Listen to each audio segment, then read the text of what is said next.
Ito ay mga asawa. Naman anak nila ay isang babae.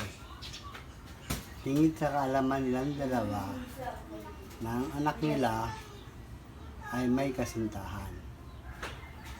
At tuwing dadaan ang kasintahan niyan, kumakanta yan. Pupunta ako sa ilog, ikaw ay susunod. Tapos, ang anak ng mag-asawang babae, kakanta rin to. Una ka sa ilog, ako ay susunod. Hindi alam ng mag-asawa na ang anak nila ay may katagpuan lagi sa ilog.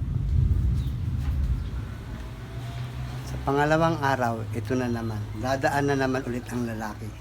Pariringgay niya ang kanyang nobya. Pupunta ako sa ilog, ikaw ay susunod. Sasagot muli ang babae. Una ka na sa ilog, ako ay susunod. Walang kamalay-malay ang mag-asawa. Hanggang sa isang beses, may nagbalita sa kanila na ang kanilang anak ay nakikipagkita sa ilog. Nagalit ang nanay. Ikaw bata ka, malamji ka, bata-bata mo pa nakikipagkita ka sa ilog. Ginawa ng nanay, kumuha ng plantya, sinunog ng plantya ng nanay ang ari ng kanyang anak na babae.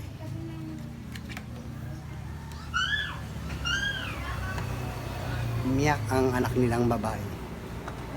Hindi alam ng kasintahan ng babae na may nangyaring pagsunog sa ari ng kanyang nobya. Subalit ito na naman, dadaan na naman ulit ang lalaki. Pupunta ako sa ilog, ikaw ay susunod. Kumanta ang babae. Di ako susunod, FF ko'y sunog. Diyan po nagtatapos ang istorya.